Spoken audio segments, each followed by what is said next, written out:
Hi everyone, I'm Miguel Navarro. I'm an innovator, patent and inventor, seasoned digital leader, and fraud fighter. I currently work for KeyBank, and my obsession right now is essentially agentic factories. I'm Angela Diaz. I am a senior risk manager for external fraud risk oversight. I'm in the second line of defense. I am super passionate right now about scams, about how we can utilize AI to work smarter, not harder. Very passionate about collaboration, public speaking, and just educating the industry on fraud and why it's important. So,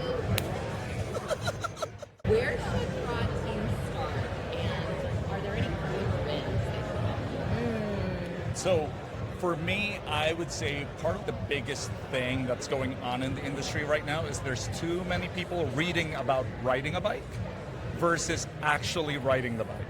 So everyone's reading the headlines, everyone's reading the awesome Gartner reports, everyone's reading all these reports without actually creating any application towards AI. So how many AI applications have you implemented? And also at the same time, do you really know the extent of what AI can do? Because some of them are just really boogeymen, and then some of them are real.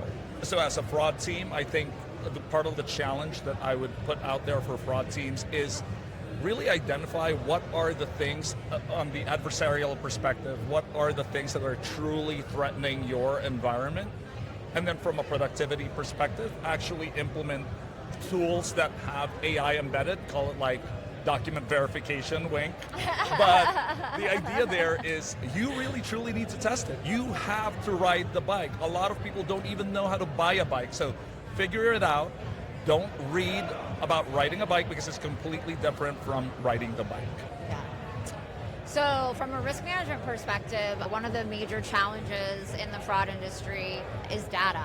We are working with high volume, complex data sets. Sometimes they don't reconcile the way we want them to, and sometimes it's really hard depending on what type of data scientist, quant, or lack thereof you have to navigate that well. So most banks are allowing their employees to have access to tools like Microsoft Copilot, so you can certainly use Copilot to assist with screening large data sets for real-time trends and analysis much faster. You can also utilize it to help cross-compare your policies and your standards with regulations and look for gaps. That can also be really complex for banks to navigate. And we've also utilized it to create some really good standard operating procedures and find gaps in our procedures. So those are all really quick wins. My advice also when it comes to AI is not to be afraid of it. If you are in fraud and you are not willing to be innovative and keep up and try different things and problem solve and solution, then you are probably in the wrong industry and you're probably taking up space. That might sound harsh, but it's true. So true, so true. It's true. But it's okay to be afraid of it, and it's okay to not understand it, but stay open, stay willing, and take baby steps. And as your confidence grows and as the industry evolves, we will get better and more confident at utilizing it. And we have absolutely got to keep up with the fraudsters because we know, dang, they're using it. That's right, couldn't agree with you more. deepfakes, prompt injection, agent poisoning, which of those AI-driven threats keeps you up at night, and how should teams be prepared? That's a really good one. So for me, I think the biggest hole right now is where most humans live. So I call that the contact centers and branches.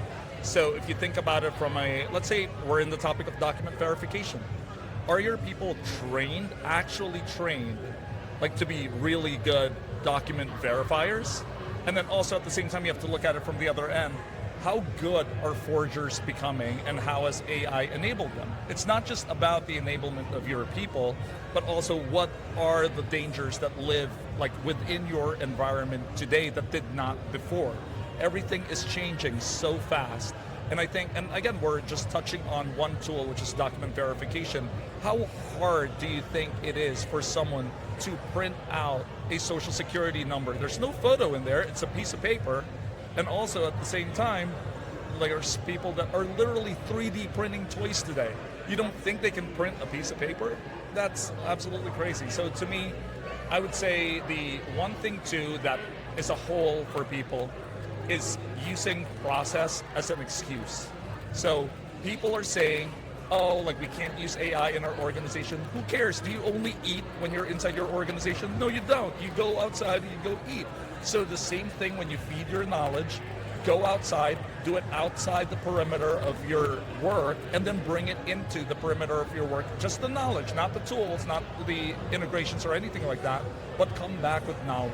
For me, it's 1,000% deep fakes. I am super passionate about scams, and deep fakes and the quality behind them has obviously just allowed fraudsters to take their scams to the next level. And it's very challenging when that social engineering behavior takes place outside of the bank and involves the legitimate customer for us to detect it as abnormal behavior activity within the bank. So that absolutely is something that keeps me up at night. I think that still AI, back to the document verification, like when we have an image that is a deep fake, there's still ways to detect it based on just the signals that are attached to the image.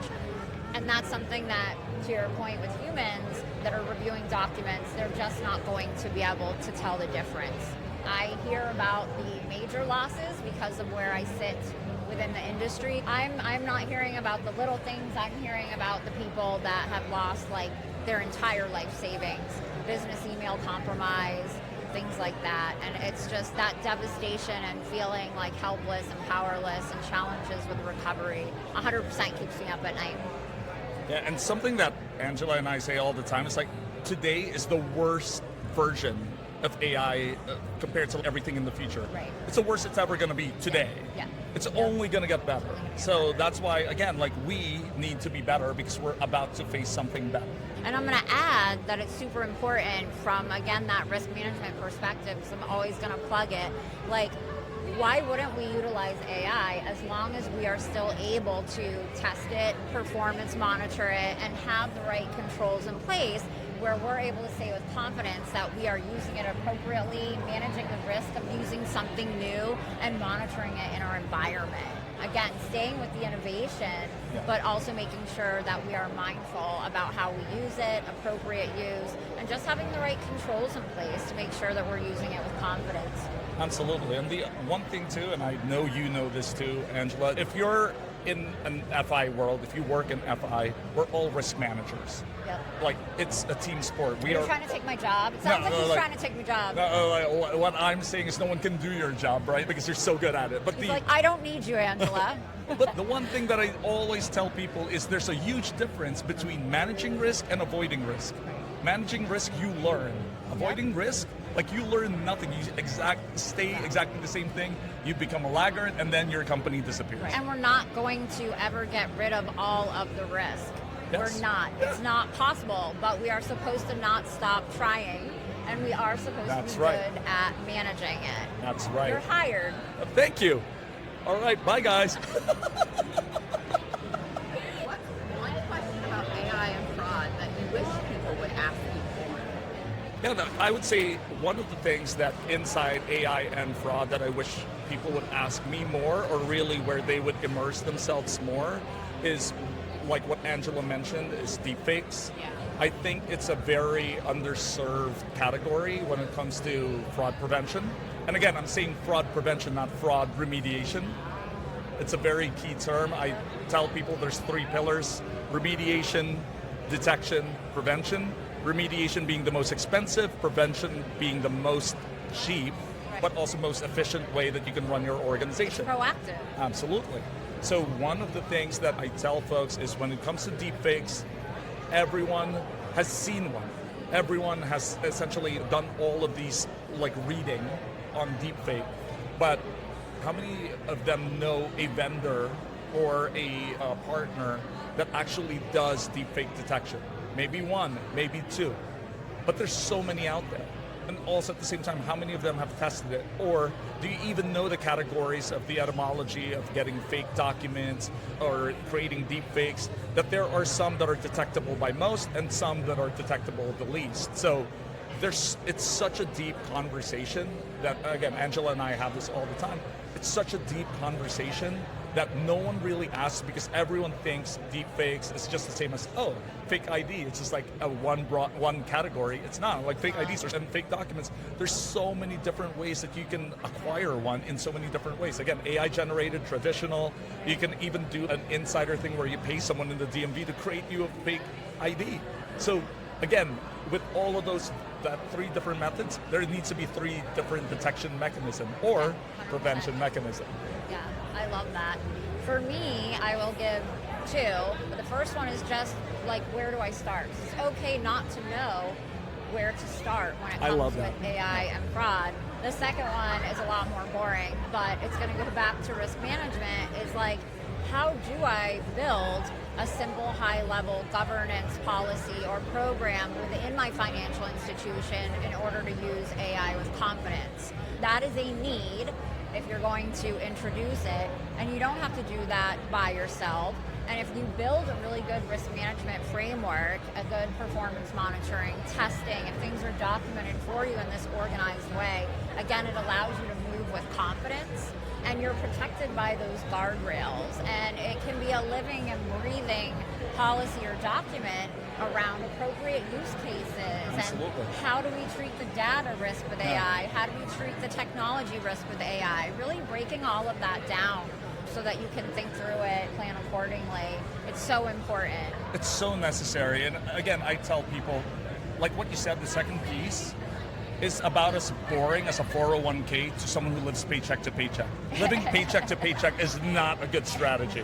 It's not. So if you are an organization that's just really good at putting out fires but have not laid out the correct strategy to actually implement and govern AI in a way that is safe within a hyper-regulated space, come on. So these are the things as an organization that you should be investing in today. Look at that as your 401k plan. If you don't know what that is, maybe, just like what Angela had mentioned earlier, and again, sounds harsh, but maybe you are taking up space. Yeah. You know? And reach out to Miguel for 401k investment advice. What's one fraud hot take you want to leave the audience? I would say, I think when it comes to robocalling, and I think I did a demo on this in Fraud Fight Club, but when it comes to robocalling, I think a lot of people think that robocalls still sound very robotic of, hi, this is your tax department, where in reality, it can start sounding like it's breathing now. It can have the correct pace. It sounds lifelike. You might not even be able to tell the difference. And I think that's one thing that people aren't necessarily thinking of. And I really do think that not just the front lines of our organizations, but also our clients. We need to teach people how to fish, AKA know how to defend themselves. Right. That is the biggest way. Like, we can't be in all places at once and then defend people that, again, my whole point being is that there needs to be more focused and real training, not check the box training, real training on our front lines and also our clients. Because again, at the end of the day, that's fraud prevention already. So your front lines become a lot stronger.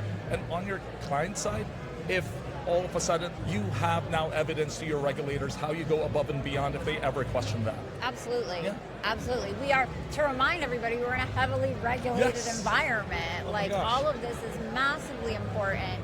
For me, it's absolutely collaboration, 1,000%. That sounds like a generic term, but I mean like serious collaboration, like with recovery. Yes. We are working in like a real-time payments environment. Certain products and channels move faster. If we are going to be in the business of managing money and moving money and holding money, we should be part of an ecosystem that has a better way to collaborate faster with recovery in between banks.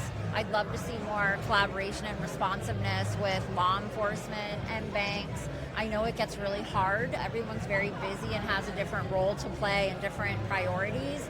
But I think we have to remember that at the end of the day, we are all serving our customers. Law enforcement is serving the public. The regulators are putting in regulations that are protecting the people and the citizens and the customers. So I think it's really important, especially in an industry that is so complex, rapidly evolving, and with such a large impact, that we put a lot of effort into collaboration.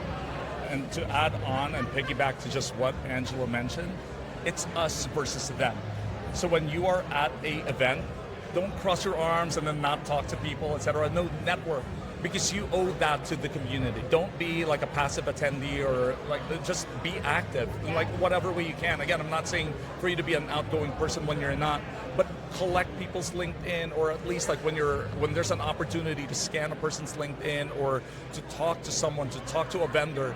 Don't shut down vendors just because you believe, like in your head, that their product doesn't work. Actually test it. Ride the bike. And learn what their perspective is on solutions. Absolutely. Maybe it doesn't turn into a business transaction, but this is more than that. This is a community, and it's super important for us to just do knowledge sharing. So maybe you get an idea from a vendor that you could build in-house, a version of it, some type of, or just a different thought or perspective on solutions. And vendors are also, they're more unbiased because they're just building a solution that they want to be available to everybody. So they're a wealth of knowledge. I love those conversations. I have met some really brilliant people and vendors that are just like building these incredible products, and they're very knowledgeable, and they close gaps. Anybody that is in the financial services industry working in fraud, if they tell you they don't have gaps, they're lying. We all have gaps. The industry's evolving, and sometimes it feels like a really terrible game of whack-a-mole and tactical and putting out fires. So definitely being really smart about what you are capable of doing in-house versus what you really need to hire an external subject matter expert or solution where they specialize in that one thing. Finding that perfect one, that great relationship, is key. It's the more responsible way to manage fraud, and it ties back into collaboration. Absolutely. Who knew that in the world of technology, it's still about people? Right, it's still about people. Who knew? This is a human-centric industry, 1,000%. Absolutely. That is what we do.